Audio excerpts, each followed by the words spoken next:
Hi everyone, welcome to our webinar with an introduction to the graduate admission process at Clarkson University. My name is Colleen Flintapalia and I'm the Director of International Graduate Recruitment and Admission for Clarkson, and I'll be your presenter today, taking you through all of the steps for how to apply for graduate studies. Our agenda is to look at the overview of Clarkson University, some information about our rankings, the graduate programs that we offer, and most of our time will be spent on the admission process and requirements. And then finally, I'll leave you with some contact details to stay in touch. To give you a little bit of background about Clarkson University, I wanted to let you know that the university was established as a memorial to Thomas Clarkson, who was a successful businessman in Potsdam, New York. He used science and technology a lot as an entrepreneur, and so when the university was founded, it focused on those areas. As I said, the university was founded in Potsdam, New York, and now includes satellite campuses in Schenectady and Beacon, which are also in New York State. We offer bachelor's degrees, master's, and PhD programs in business, science, and technology. Our accreditations are very good and include ABET, which relates to engineering, and AACSB, which is the highest accreditation available in business.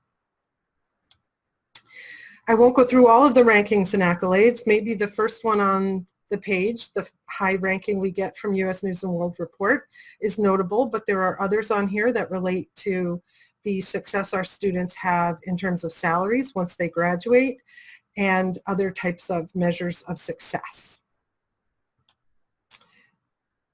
This map shows you with the yellow star where Clarkson is located in New York State. That's the main campus in Potsdam.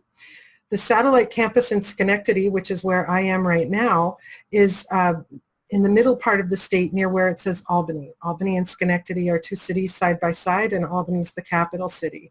So the satellite campus here in Schenectady is about 2.5 hours north of New York City, and the main campus in Clarkson would be another 3 hours or so north of that.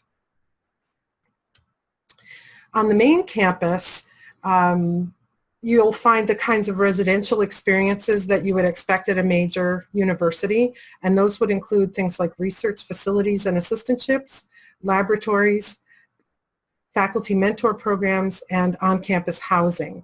This is in contrast to what we have to offer here in Schenectady at the Capital Region campus, where most of our students are professionals who come here for evening classes. We combine evening classes with online and hybrid classes.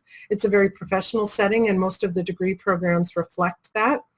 Many of our faculty are professionals who are currently working in high-ranking positions within their own industries. We do not offer assistantships on the Capital Region campus, but we do offer many different types of scholarships. This list is quite long, and it's available on our website as well, but this shows you the range of programs available on our main campus. You can see that PhD programs are available on the main campus, as well as many master's programs in a wide range of studies. On the Capital Region campus, most of our programs focus in a very professional way. You can see the MBA, the different engineering programs, our healthcare programs, and also our Master of Arts in Teaching. We offer that for both different discipline areas, and we have a Master of Arts in Teaching for teachers of English as a second language. And here's the part that I really wanted to dig into with you today, which is our graduate application process. The first step in that is to set up an account on our application portal, which is very easy to do. You complete the online form, upload all your documents, you give us your recommender's details, and you can submit your form. Applications for Clarkson are reviewed on a rolling basis, which means there's no hard and fast deadline. As applications are completed, we forward them to the faculty, who then review them and give you a decision one way or the other on your application. Going through it step by step, we're going to look at each of these items on the checklist. The picture on the right-hand side shows you what the portal looks like when you first reach it, and then you would just come in as a first-time user and set up your account. And then we'll go through each of these different elements of a completed application. And this is an application for an international student specifically. The application form has different pages, you could say, as you see on the left-hand side where there are all of those links in blue, and those take you through step-by-step all the different aspects of the application to Clarkson. And on many of those pages, you can upload relevant documents. And let's go through those documents one by one. The first one that many people start with is the statement of purpose, which is also known simply as an essay. Clarkson faculty are not looking for extensively long statements of purpose. In fact, 300 to 500 words is fine. And as a guideline, I would say please do not exceed 2 pages.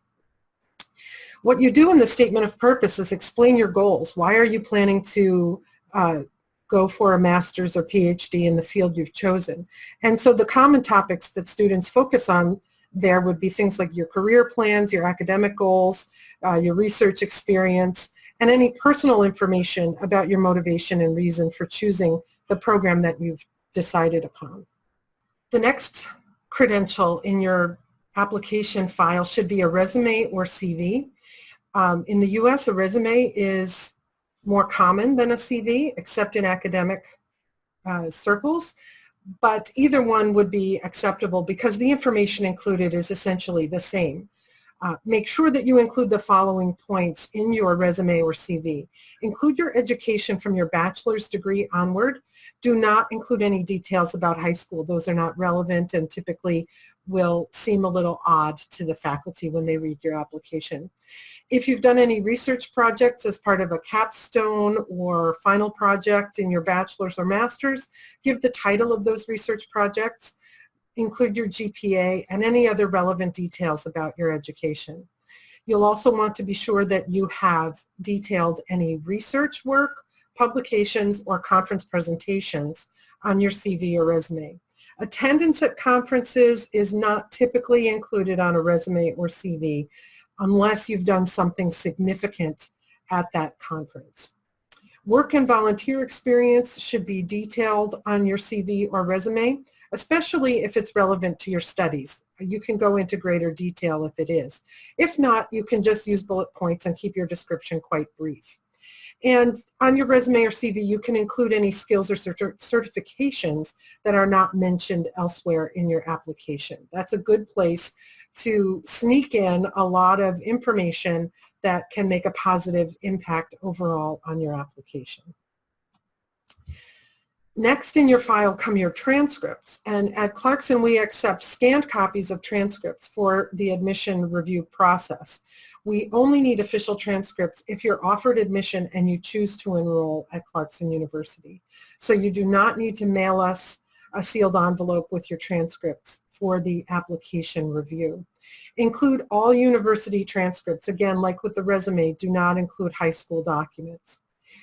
If during your bachelor's degree you transferred between universities or you participated in an exchange program, you should include transcripts from the university where you studied as well as the one that conferred your degree. As an international applicant, if your transcript is not in English, make sure to provide the original language document as well as a translation. And at Clarkson, we do not require a WES or other type of external evaluation unless we specifically tell you we need it after we have your completed application. Next come the letters of recommendation, and I do get a lot of questions about letters of recommendation. Most programs at Clarkson require 3 letters, but some only require 2. When you're filling out the online application, once you choose your program of study, it will automate and default to the number of letters that you need. So in the application online, you enter your recommender's details, his or her name, title, institution, and most importantly, email address. The recommender then receives an email from Clarkson with a link to our online recommendation form. They can complete sort of a survey answering questions about their impressions of you, and then they upload their letter. Unfortunately, sometimes there are problems, like with anything related to technology. Some countries have firewalls in place. Some universities have other kinds of blockages in place for emails from overseas. So if your recommenders do have any difficulty submitting a recommendation on your behalf, you can have them email their documents to me at intl@clarkson.edu, and I will ensure that those documents are uploaded into your application to complete it and get it forward for review. Then I believe this is the last item, would be test scores. For international applicants, we do require evidence of English proficiency. Typically that is with the TOEFL or the IELTS exam. The TOEFL minimum is 80, the IELTS minimum is 6.5. If you are from a country where English is the main language, then you can request a waiver of the English proficiency testing. You can use that email that I gave you, and which I will repeat at the end of the presentation, to send me any questions you have about English proficiency. Other test scores depend on which program you're applying to. Most of our engineering and science programs require the GRE exam. There is no minimum score for either the verbal or the quantitative component of the GRE exam, but we ran the averages to try and give you an idea of what to expect in terms of what we expect. And the average scores for admitted applicants last year were 148 on the verbal and 158 on the quantitative. And of course, since those are averages, some were lower and some were higher. But that can give you sort of a place to start, to calibrate. It is not common for the faculty to offer waivers of the GRE. Sometimes they do accept a waiver request, but not often. And experience in this instance does not substitute for the exam. With the GMAT, common for our business programs, a score of 550 or higher makes you competitive for our scholarships. And those are detailed on the website in terms of the GMAT and GPA requirements to qualify for various scholarship levels. Again, there's no official minimum score, but I provide you this number of 550 to give you a sense of the range at which you become eligible for funding from the university. Unlike the GRE, with the GMAT, you can substitute experience for the exam if you have 5 years of professional experience. And we can answer questions about that if you think you are eligible for a GMAT waiver. Once your application is in and is reviewed, you will also be considered for any scholarship or assistantship funding that is available in your department. The only way to find out if you are eligible for an assistantship is to actually apply and receive an offer of admission. There is no separate application required for scholarship or assistantship. On the master's side, it is possible to receive partial funding, and full funding is not especially likely. PhD students are more likely to be offered full funding if it is available. In terms of cost of attendance, it does range based on which program you've applied to. There are different tuition levels in different departments, but the common range is given here on the slide, and those are the living and other expenses. So this cost of attendance can help you determine whether you would be able to provide the bank statements needed in order to get an I-20 after you have completed and successfully been admitted to Clarkson.